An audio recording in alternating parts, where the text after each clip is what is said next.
setelah kita mempelajari pengertian zakat fitrah, dalil, macam-macam, dan tujuan zakat fitrah, selanjutnya yaitu rukun zakat fitrah.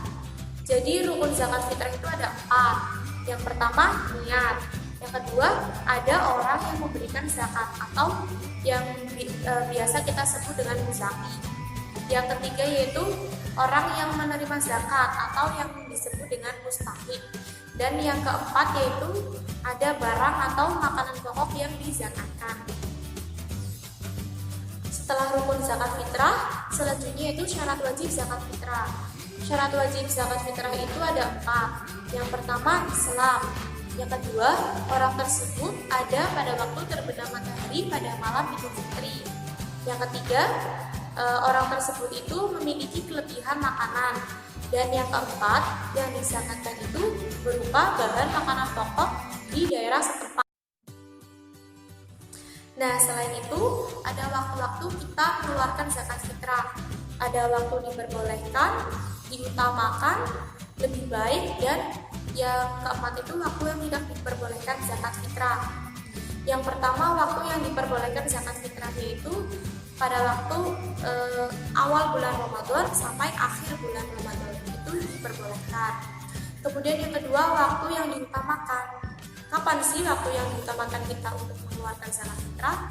Jadi waktu yang diutamakan itu pada saat terbenam matahari di akhir bulan Ramadan.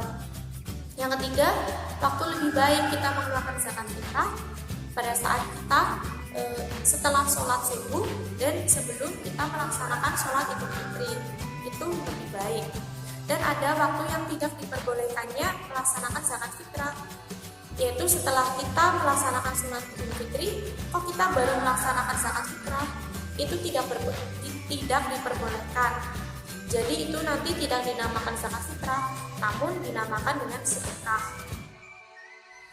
Nah, setelah kita tadi mempelajari tentang zakat fitrah, yang kedua yaitu zakat mal. Zakat mal yaitu mengeluarkan sebagian harta yang dimiliki seseorang untuk diberikan kepada yang berhak. Kemudian tujuan melaksanakan zakat mal yaitu untuk mensucikan atau membersihkan harta benda mereka dari hak-hak kaum miskin di antara orang Islam.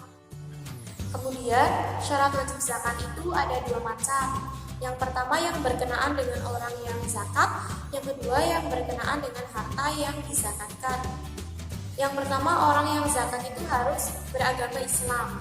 Yang kedua, baligh dan berakal. Yang ketiga, bebas dari hutang, dan yang keempat itu merdeka. Kemudian yang berkenaan dengan harta, yaitu harta itu harus didapat dengan cara yang halal dan baik. Yang kedua, harta itu milik sendiri. Yang ketiga, harta tersebut sudah mencapai 1 nisab. Dan yang keempat, harta tersebut sudah mencapai 1 tahun atau haul. Yang terakhir yaitu mustahik atau orang-orang yang berhak menerima zakat. Yang pertama yaitu fakir. Jadi fakir di sini adalah orang yang hidupnya itu apas-pesara, ia tidak memiliki tenaga untuk memenuhi kebutuhan dirinya dan keluarganya. Yang kedua itu miskin. Miskin di sini orang tersebut mempunyai pekerjaan namun tidak cukup untuk memenuhi kebutuhan dirinya dan keluarganya. Yang ketiga itu amil. Amil yang disebut dengan amil yaitu orang yang mengumpulkan zakat. Yang keempat mu'alaf, dan yang kelima itu rikob. Maksud rikob di sini yaitu adalah budak belia namun oleh tuannya itu diberi kebebasan untuk mengumpulkan harta agar bisa menembus dirinya sendiri.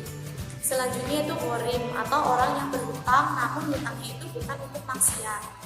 Selanjutnya yaitu fisabilillah, orang yang berjuang di jalan Allah. Dan yang terakhir yaitu ibnu sabil, orang yang dalam perjalanan namun perjalanannya itu bukan untuk maksiat. Nah, 8 golongan tersebut itu berhak menerima zakat.